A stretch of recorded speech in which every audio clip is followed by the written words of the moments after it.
So, okay, I'm very happy, Ginny, to welcome you here at Kabayan Radio. Thank you so much for giving us your time. You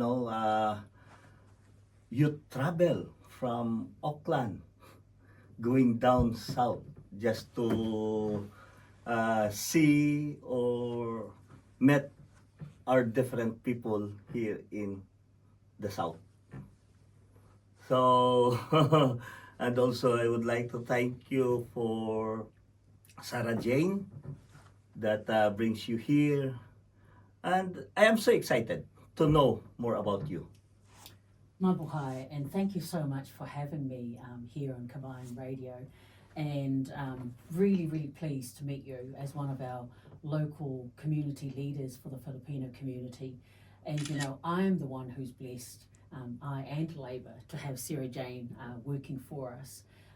She is so skilled and you know, so good with everything that she does for us. And it is actually an honour to be here connecting with our Filipino community in Christchurch. I like your headdress. Oh, very nice. Thank you. It's actually something my daughter made, believe it or not. What's the significant? Is it really to identify you, or It's something that's really Pacific. I was born and raised in Tonga. My family, I'm a migrant just like you. My family migrated to New Zealand when I was 16 years old, and my father was a pharmacist. He was the only pharmacist in Tonga for 36 years, and he'd always had this dream, and I'm sure many Filipino families have it, of going overseas for the education, better education of their children, and that's actually the main reason why our whole family moved Okay. to New Zealand, so that I would go to school. But back to the flower.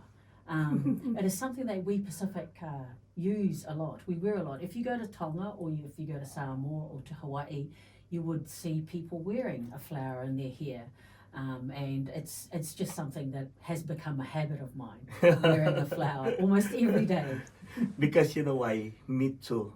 I don't know how to be able for me to consider myself, but I really love to wear, or to show people about my identity.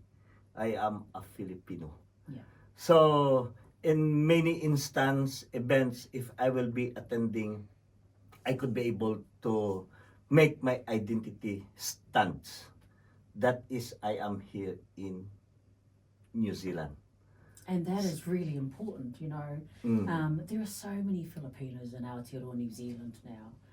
A few years ago, there was only a few thousand, but today, 108,000.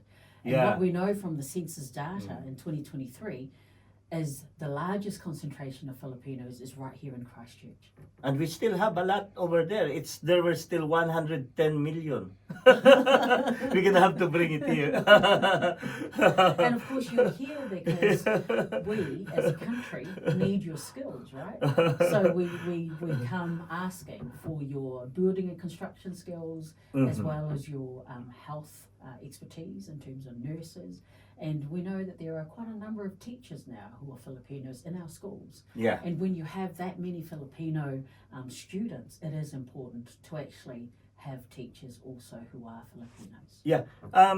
That is why in the industry we had three major industries here that were the Filipino you could be able to see them usually. Healthcares, dairy industry, dairy farm workers, as well as in the construction workers. There were some few ITs at the moment and also teachers, you're right, that you have already mentioned about that. And also, one of these is the student exchange. Student exchange, we have 100 students from the Philippines sponsored by this government every year. So that's quite good also for us. But after their study, they will have to go back to the Philippines to serve there first before exploring to other countries. So by that, yeah, I'm very happy that how our community grows up here and to be able to see not only in the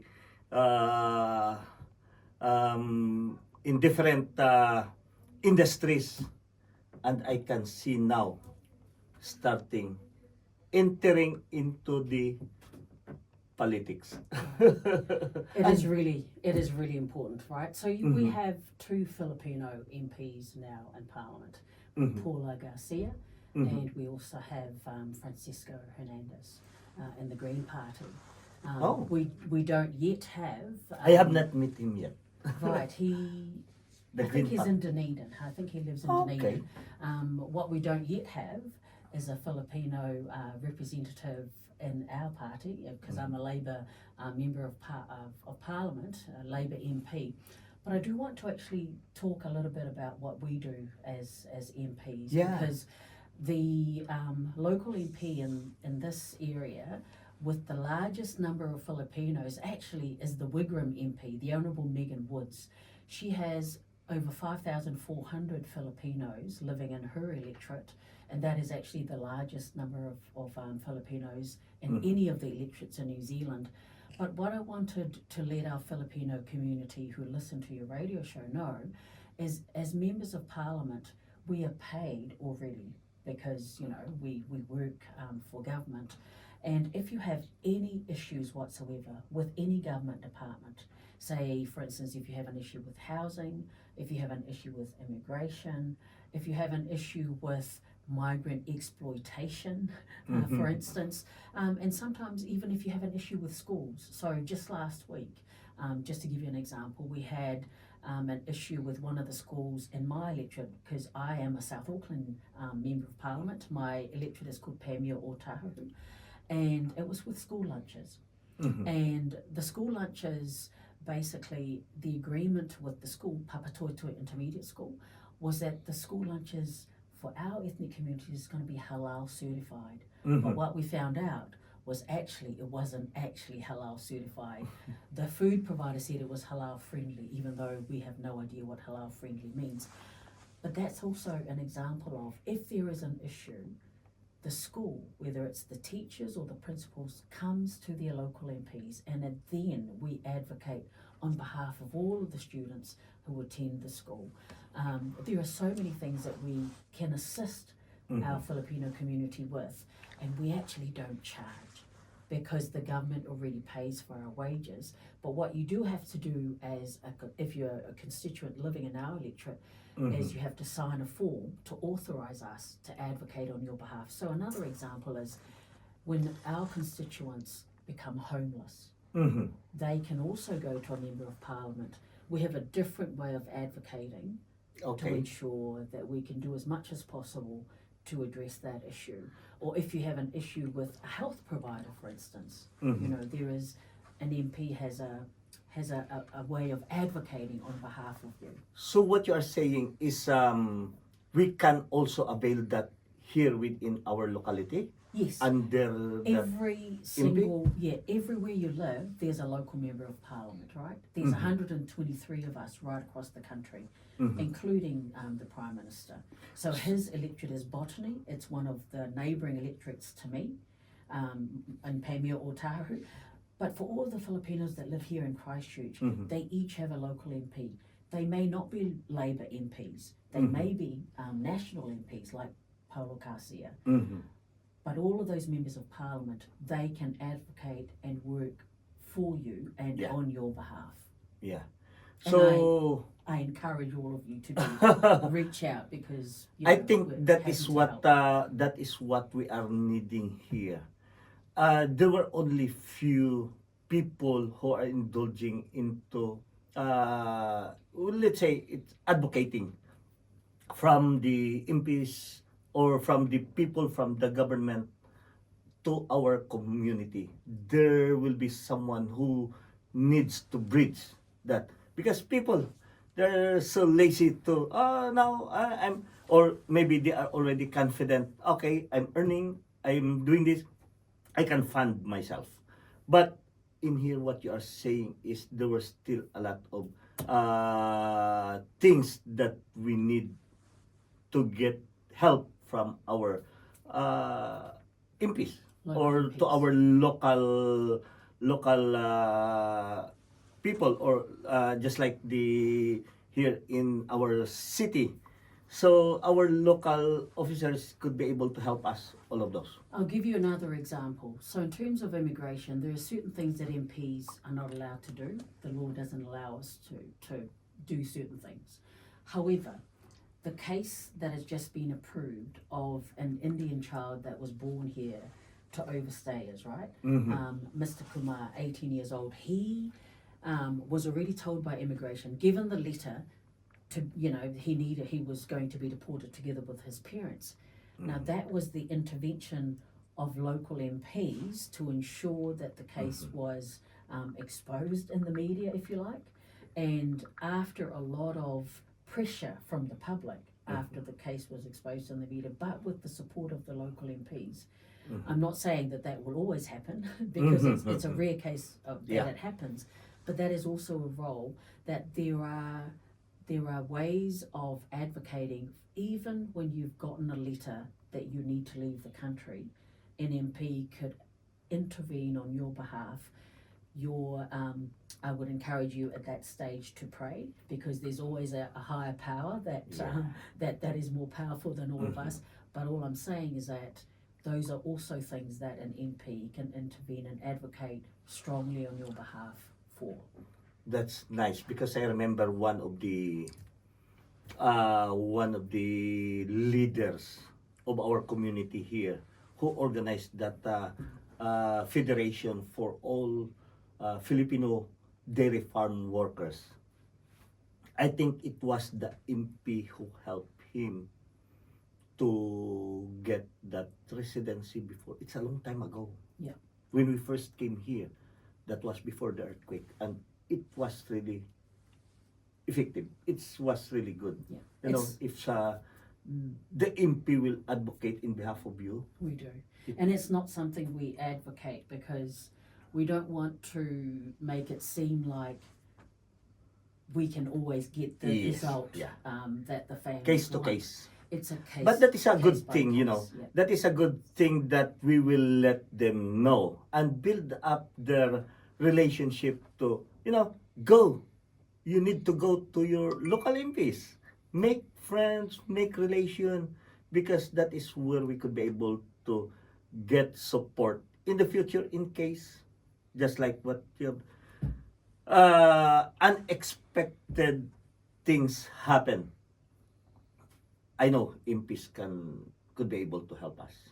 Here in Christchurch, actually, our MPs, after the Christchurch earthquake, a lot of MPs advocated on behalf of the constituents to have the insurance fix that. That's another example of where an MP can actually come in handy. But I just really wanted to say that we're here to serve you. It doesn't matter if you voted for us. It doesn't matter what colour of the rainbow the MP wears. Just choose the rainbow.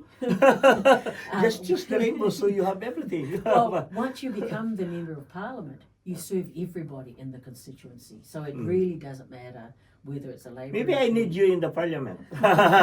Just kidding. But how long you been in the Parliament 10 already? years now. 10 years. Yes. It's been a long time, and you had already all the experience, all the strategy. You had already know where to or what to do, especially in advocating special cases, just like that. So it's really nice to hear. From time to time, I would love to invite anyone from the Parliament or whatever rainbow, what color you are, please feel free. We had also some of our rules here in the radio on how and what to broadcast. Right. So, but when it turns into helping or advocating our community, if it is community based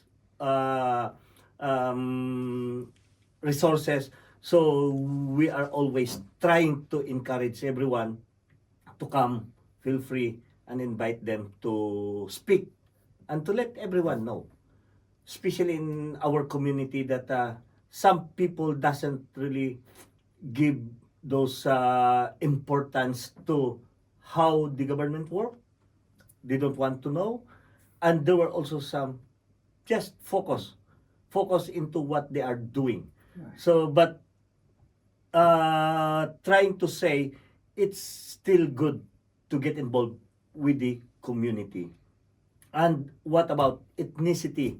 Here, what you could be able to tell our constituent to help them keep their own ethnicity after they got their citizenship. What could you be? I know you are also from, Absolutely. I am actually an example you know, of being proud of who you are and where you come from. So even though I was born and raised in Tonga, I've lived most of my life here in New Zealand. Over 40 years I've lived here. But I'm still so proud of being Tongan. I go visit whenever I can. I speak Tongan fluently. What I can also say is this is something that every Filipino, should be rightly proud of being Filipino and the contributions you make to our economy, because having 108,000 Filipinos in Aotearoa, New Zealand is actually a blessing for us. Look at Christchurch. Rebuilding of Christchurch has happened because of a lot of the assistance of the skilled people from the Philippines. And the other thing I wanted to end this contribution, and thank you for having me on your show, is when you look at our overall demographics, there are over 1 million ethnic communities, including Filipinos in Aotearoa, New Zealand. The largest group in terms of ethnic communities is Indians, close to 300,000. The second to that is Chinese, well over 200,000. And the third is Filipinos at 108,000. But when you add the numbers of Māori, tangata whenua Māori, to that million, there's also nearly 1 million Māori, tangata whenua in Aotearoa, and you add the nearly 500,000 Pacific to that number, that's nearly 50% of the total population of this country, right? 2.5 million of the just over 5 million. And so the future of our country, I think, is bright. It's bright because when you look at such a diverse country that we live in, and we are proud of our heritage and the cultures that we bring in. In fact, that's where I want to end our little conversation today. The main reason why I'm here is to celebrate Filipino Day, which thank is you. tomorrow. You're a very special guest to that event tomorrow. And I will be seeing you there. You will definitely see me there. But we thought that we would extend the day so that I would come and meet very important key community leaders like yourself the day prior to Filipino Day. Anyway, thank you so much, Ginny, for your time and giving us here the privilege to be or to sit down with me here over the radio. And I'm trying to challenge all the Filipino people wherever you are, kahit anong barangay kayo dito sa buong New Zealand, get involved with the community and be proud. Don't be shy. Be proud to shine and tell them you are a Filipino. Diversing your culture here is very important to New Zealand culture. Again, thank you so much, Ginny.